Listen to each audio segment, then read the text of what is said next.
देखो, ये है chapter 2, securities and exchange board of India, मतलब सेबी 1992। इसमें चैप्टर में एक्चुअली है क्या, ये हम सब जानते हैं कि सेबी बेसिकली सिक्योरिटीज मार्केट को कंट्रोल करता है, मतलब शेयर्स के मार्केट को कंट्रोल करता है। ये हेड है शेयर मार्केट का, मतलब कौन कैसे क्या करेगा, ये सब कुछ कंट्रोल करता है सेबी। जैसे सारे बैंक्स के हेड होते हैं आरबीआई, वैसे ही सारा शेयर मार्केट को कंट्रोल करने का हेड है सेबी। तो सेबी एक्ट 1992 में क्या लिखा हुआ है? सबसे पहला हम लोग को जानना है कि सेबी का ऑब्जेक्टिव क्या है, मतलब सेबी क्यों बना है। सेबी का सिर्फ तीन ऑब्जेक्टिव है: प्रोटेक्ट, प्रोमोट, रेगुलेट। तो ये तीन चीज हम लोग को याद रखना है। सेबी का ऑब्जेक्टिव सिर्फ तीन है: प्रोटेक्ट, प्रोमोट, रेगुलेट। प्रोटेक्ट किसको करता है? इन्वेस्टर्स को, कि इन्वेस्टर्स को कोई भी हार्म ना कर दे, नुकसान ना पहुंचा दे, इसलिए इन्वेस्टर्स को प्रोटेक्ट करता है। डेवलपमेंट को प्रमोट करता है, मतलब हमारे शेयर मार्केट कैसे डेवलप कर सकता है। जैसे हम लोग जानते हैं, एकदम स्टार्टिंग टाइम में बहुत सारा क्राइम होता था शेयर से रिलेटेड। शेयर मार्केट में बहुत सारा क्राइम होता था, बहुत सारा इसके ऊपर मूवीज भी बना है कि शेयर मार्केट में बहुत सारा क्राइम होता था। तो कैसे उस क्राइम को रोके, कैसे हम लोग सिस्टम को डेवलप करें, ये काम सेबी का है। और रेगुलेट करता है सिक्योरिटीज मार्केट। रेगुलेट करना मतलब रूल्स एंड रेगुलेशंस बनाना, मतलब कोई भी रूल्स और रेगुलेशन जो हम लोग शेयर मार्केट में फॉलो करते हैं, वो कौन बना रहा है? सेबी बना रहा है। तो ये तीन ऑब्जेक्टिव है: प्रोटेक्ट, प्रोमोट, रेगुलेट। अब आता है कंपोजिशन ऑफ सेबी। सेबी में कौन कौन लोग होते हैं? कंपोजिशन मतलब उसमें कौन कौन से लोग हैं। सेबी में चेयरमैन होता है, याद रहे, सेबी में चेयरमैन है, एक चेयरमैन है, और दो मेंबर है। टू मेंबर्स है from among the officials of ministry of central government.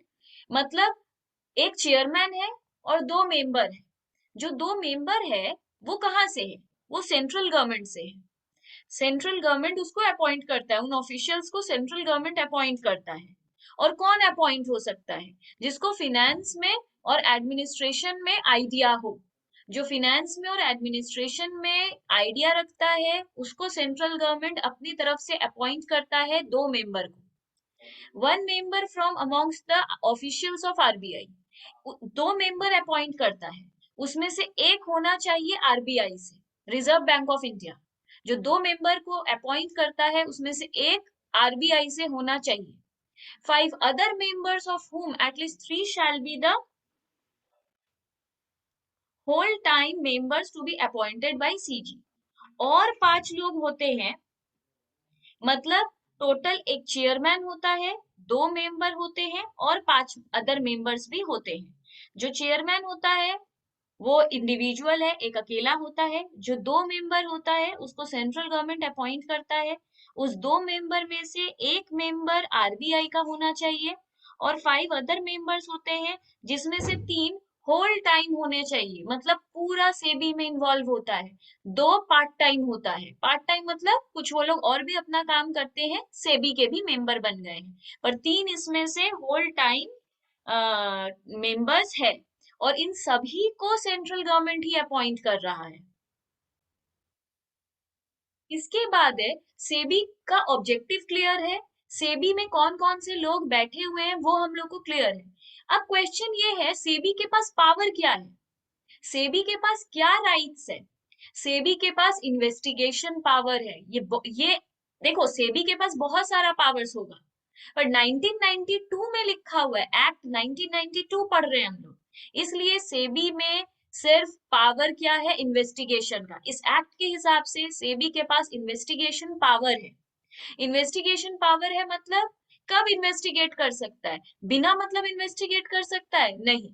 जब भी उसको कुछ फिशी लगेगा, उसको लगेगा कोई कुछ गलत कर रहा है, तो वो वहां पे इन्वेस्टिगेशन कर सकता है। सेबी को किसी के परमिशन का जरूरत नहीं है। SEBI can directly investigate. SEBI को किसी परमिशन का जरूरत नहीं है। अगर सेबी को लगेगा कि कोई भी किसी रूल को वायोलेट कर रहा है, क्योंकि सारा रूल्स और रेगुलेशन सेबी बनाता है, तो अगर सेबी को लगता है कि उसके बनाए हुए रूल्स और रेगुलेशंस को कोई भी ब्रेक कर रहा है, वायोलेट कर रहा है, तो सेबी कैन इन्वेस्टिगेट। तो इसमें क्या लिखा हुआ है? The transaction in securities are being dealt with in a manner detrimental to the investors on the securities market. अगर कोई भी ट्रांजैक्शन सिक्योरिटी मार्केट में हो रहा है जो डेट्रीमेंटल नेचर का है, मतलब कुछ गड़बड़ है, तो वो इन्वेस्टिगेट कर सकता है। दूसरा है, एनी इंटरमीडियरी और any person associated with the securities market has violated any of the provisions of this act और द रूल्स और रेगुलेशंस मेड बाय सेबी। कोई भी रूल्स और रेगुलेशन वायोलेट कर रहा है तो सेबी इन्वेस्टिगेट कर सकता है। थर्ड क्या है? Duty of officers to produce accounts and records.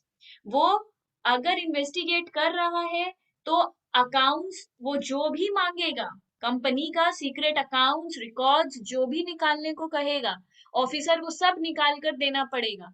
वो बोल नहीं सकता कि ये कंपनी का सीक्रेट चीज है, हम आपको शो नहीं कर सकते, उसको दिखाना पड़ेगा। To examine an oath. Oath का यहाँ मतलब क्या है?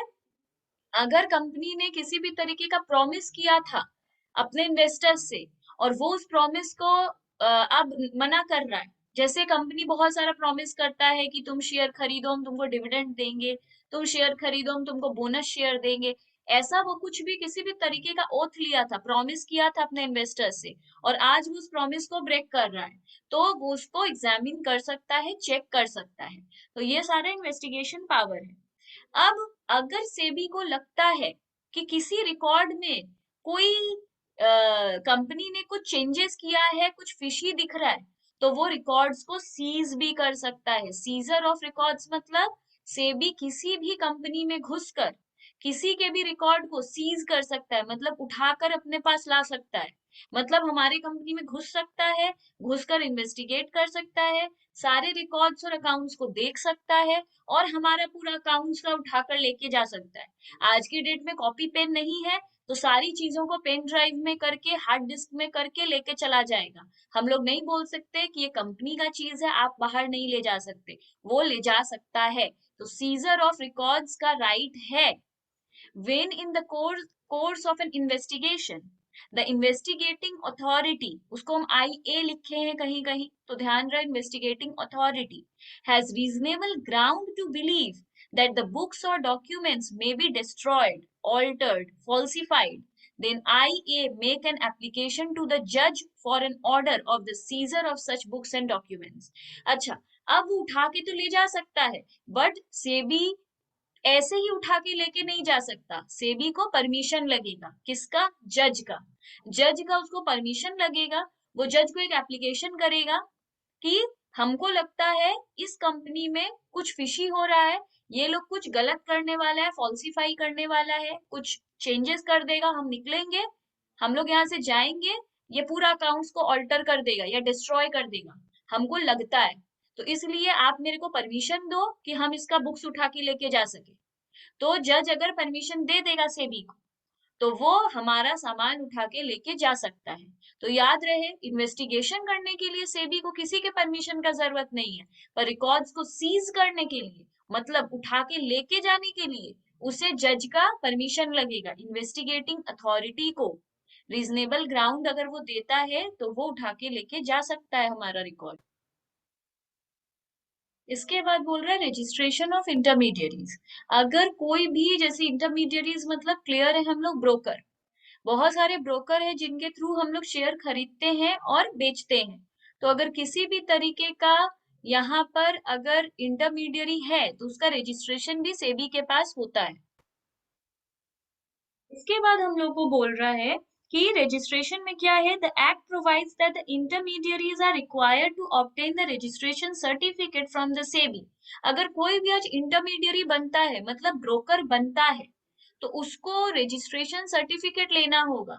जैसे अगर आज हम तुम लोग को बोले कि तुम लोग एक काम करो, तुम लोग बोले मैम हमारे पास 2 लाख रुपया 4 लाख रुपया है, हमें शेयर्स में इन्वेस्ट करना है, तो हम तुम लोग को बोलेंगे अच्छा वो पैसा मेरे को दे दो, हम शेयर खरीदने बेचने का काम करते हैं, मेरा इसी चीज का बिजनेस है, मेरे को दे दो, हम तुम लोग के लिए शेयर खरीद देते हैं और बेच देते हैं, बाई सेल हम कर देंगे तुम लोग के लिए। तो तुम लोग मेरे को दे दिए, हम ये कर दिए, ये इलीगल है। तुम लोग को मेरे को बोलना होगा कि मैम आपके पास रजिस्ट्रेशन सर्टिफिकेट है कि आप ये बाई सेल कर सकते हो। हम अगर बोलेंगे हाँ, तो ही हम रजिस्टर्ड इंटरमीडियरी हैं। अगर हम बोलेंगे नहीं मेरे पास कोई रजिस्ट्रेशन सर्टिफिकेट नहीं है सेबी का, हम अपने आप करते हैं, तो मतलब तुम लोग को मेरे से नहीं कराना चाहिए, क्योंकि कल को अगर हम कुछ फ्रॉड करते हैं तो सेबी मेरे को कुछ नहीं करेगा। क्यों? क्योंकि सेबी मेरे को रजिस्ट्रेशन सर्टिफिकेट दिया ही नहीं था। तो कौन कौन रजिस्ट्रेशन सर्टिफिकेट ऑब्टेन करता है? Under writers. अंडर राइटर्स कौन होते हैं? जो कंपनी का सेल्समैन कह सकते हैं। जैसे आज साबुन, सोप सेल करता है ना कंपनी, मतलब सेल्समैन होते हैं, कंपनी का बहुत सारा साबुन लेते हैं और घर घर जाकर बेचते हैं। वैसे ही अंडर राइटर्स होता है, कंपनी का शेयर पहले ही ले लेता है और फिर उसको बेचता है। तो अंडर राइटर्स के पास रजिस्ट्रेशन सर्टिफिकेट होने चाहिए। वैसे ही पोर्टफोलियो मैनेजर, इन्वेस्टमेंट एडवाइजर, ये सारे लोगों के पास ही होता है, लिस्ट में जितना नाम है। फिर prohibition of manipulative and deceptive devices, insider trading etcetera. Prohibition मतलब मना करना, प्रोहिबिट है मतलब इनसाइडर ट्रेडिंग सेबी की तरफ से मना है। इनसाइडर ट्रेडिंग क्या है हम लोग दूसरे चैप्टर में डिटेल में पढ़ेंगे, यहाँ सिर्फ इतना समझ के रखो, इनसाइडर ट्रेडिंग सेबी की तरफ से मना है, प्रोहिबिटेड एक्ट है। SEBI has power to control and take necessary action. अगर कोई इनसाइडर ट्रेडिंग करता है तो सेबी के पास ये पावर भी है कि सेबी उसे रोक सके। ये है पेनल्टीज। पेनल्टीज क्या है? सेबी, अगर हम लोग कुछ गलत करते हैं तो सेबी हमारे ऊपर पेनल्टी लगाता है कि कौन सा गलती करते हैं, तो उसके लिए कौन सा सेक्शन है, ये पूरा एक पेज में हम चार्ट दे दिए हैं। इस एक्ट के अंदर इतना ही सेक्शन है और इतना ही पेनल्टी है। Failure to furnish information return. अगर हम, कोई सेबी मेरे से कोई इंफॉर्मेशन मांगा और हम उसको नहीं दे सके तो मेरे ऊपर पेनल्टी लगाएगा। ऐसा कहाँ लिखा है? 15A में। Failure by any person to enter into agreement with client. अगर क्लाइंट के साथ एंटर किए हैं हम बट हम कोई अग्रीमेंट नहीं किए हैं तो 15B। Failure to redress investors grievance. अगर इन्वेस्टर्स को कोई प्रॉब्लम था तो कंपनी को उसको सुलझाना चाहिए, सॉल्व करना चाहिए, बट कंपनी ने ऐसा कुछ नहीं किया। मैं बोल रही हूँ मुझे प्रॉब्लम है, कंपनी ने मुझे छोड़ दिया, मेरा हेल्प नहीं कर रहा है, तो पेनल्टी लगेगा 15C में। Default in case of mutual fund. Mutual fund के रिलेशन में कोई भी कंपनी गलत काम करेगा तो पेनल्टी लगेगा 15D में। Failure to observe rules and regulation. कोई भी रूल्स एंड रेगुलेशंस अगर ब्रेक करेगा तो 15E में। स्टॉक ब्रोकर का कोई भी गलती होगा तो 15F में। इनसाइडर ट्रेडिंग का गलती करेंगे हम तो 15G। कोई भी तरीके का अगर हम शेयर एक्वायर किए हैं या किसी और कंपनी को टेक ओवर किए हैं पर हम कहीं डिस्क्लोज नहीं किए हैं, बता नहीं रहे हैं कि हम ऐसा कुछ किए हैं, अपना कोई भी एक्यूजिशन के बारे में इंफॉर्मेशन डिस्क्लोज नहीं किए हैं तो 15H लगेगा। Fraudulent and unfair trade practice, कुछ गलत काम हम कर रहे हैं which is not fair to the investors तो 15HA में पेनल्टी लगेगी। Contravention where no separate penalty has been provided. ऐसा कुछ गलती किए हैं जिसके लिए अलग से कोई सेक्शन नहीं है, कोई छोटा मोटा और कुछ गलती किए तो 15H भी उसको कवर कर लेगा। मतलब जहां जो अभी सेबी ने लिख कर नहीं दिया है, छोटा मोटा मिसलेनियस कुछ और भी, छोटा मोटा कुछ और करेंगे तो 15H भी। एडजुडिकेशंस में, एडजुडिकेशंस होता है जो AO, एजुकेशन ऑफिसर, जो कुछ हम लोग के ऊपर लगाता है पेनल्टी, उसको अगर हम फुलफिल नहीं किए तो 15I। Factors to be taken into account by AO। AO अगर मेरे को कुछ बोला था करने के लिए और हम वो नहीं किए तो 15J या फिर 15JA, इसमें लगेगा penalty. Settlement of administrative and civil proceeding. अगर मेरा सेटलमेंट हम ठीक से नहीं किए सिविल प्रोसीडिंग्स का या एडमिनिस्ट्रेटिव प्रोसीडिंग्स का, इसमें हम कुछ गलती किए, सिविल में कोई गलती किए हैं तो पेनल्टी लगेगा 15JB में। तो ये पूरा पोर्शन ओवर है कि सेबी का क्या पावर है, क्या रोल है, क्या फंक्शंस है। तो एक बार रिकैप कर लेते हैं। सेबी का ऑब्जेक्टिव क्या था? Protect, promote, regulate. सेबी के पास क्या पावर है? इन्वेस्टिगेशन का पावर है। वो हमारे ऑफिस में घुसकर कोई भी चीज के रिलेटेड इन्वेस्टिगेशन कर सकता है, कोई भी रिकॉर्ड, कुछ भी बुक्स हम लोग से मांग सकता है देखने के लिए। हम लोग ना नहीं कर सकते, अगर ना करेंगे तो पेनल्टी लग जाएगा। अगर उसे कुछ और फिशी लग रहा है हम फॉल्सिफाई करेंगे, तो वो हमारा रिकॉर्ड्स को सीज करके ले जा सकता है, but with the prior permission of जज। वो जज से पहले परमिशन लेगा कि हम इसके रिकॉर्ड को सीज करना चाहते हैं। अगर जज परमिशन देगा तो वो हमारा रिकॉर्ड्स को सीज करके लेके चला जाएगा। इसके बाद अगर हम कोई भी तरीके का गलती करते हैं तो मेरा इतना सारा तरीके का पेनल्टी है, जो इतना सारा सेक्शन को कवर किया है। उसके अलावा ये है कि कौन, अगर कोई भी पर्सन को इंटरमीडियरी बनना है, मतलब इंटरमीडियरी बनना चाहता है, वो भी ब्रोकर की तरह एक्ट करना चाहता है, शेयर का काम करना चाहता है, तो पहले उसको सेबी में जाके रजिस्टर होना होगा, रजिस्ट्रेशन सर्टिफिकेट ऑब्टेन करना होगा, फिर ही वो कोई काम कर सकता है। नेक्स्ट आता है, लास्ट टॉपिक है सैट, सिक्योरिटीज एपिलेट ट्राइब्यूनल, जिसे शॉर्ट में हम सैट कहते हैं। सैट क्या होता है? अगर हम सेबी से खुश नहीं है, सेबी ने मेरे ऊपर जो पेनल्टी लगाया है, सेबी ने जो मेरे साथ किया है, हम उससे खुश नहीं है, सेटिस्फाई नहीं है, तो हम किसके पास जाएंगे? तो हम सैट के पास जाएंगे। जैसे हम लोग जनरल लाइफ में सुनते हैं कि अगर हम लोग डिस्ट्रिक्ट कोर्ट में खुश नहीं है तो हम लोग हाई कोर्ट जाते हैं, अगर हम लोग हाई कोर्ट के डिसीजन से खुश नहीं है तो हम लोग सुप्रीम कोर्ट जाते हैं।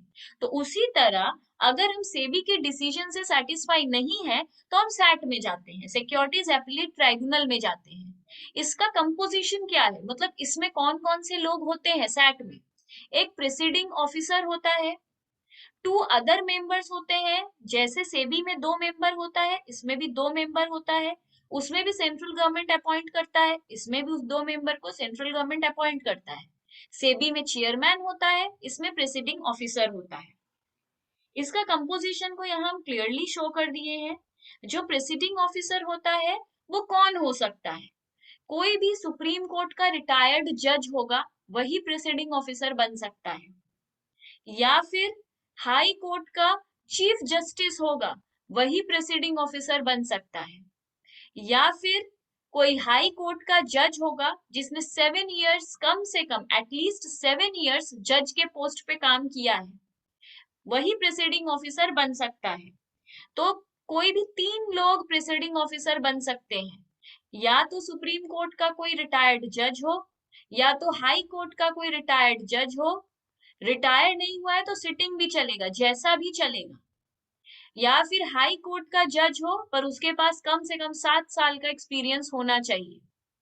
अगर इन तीनों में कोई भी होगा तो सेंट्रल गवर्नमेंट उसे अपॉइंट करता है, चीफ जस्टिस ऑफ इंडिया से कंसल्ट करने के बाद।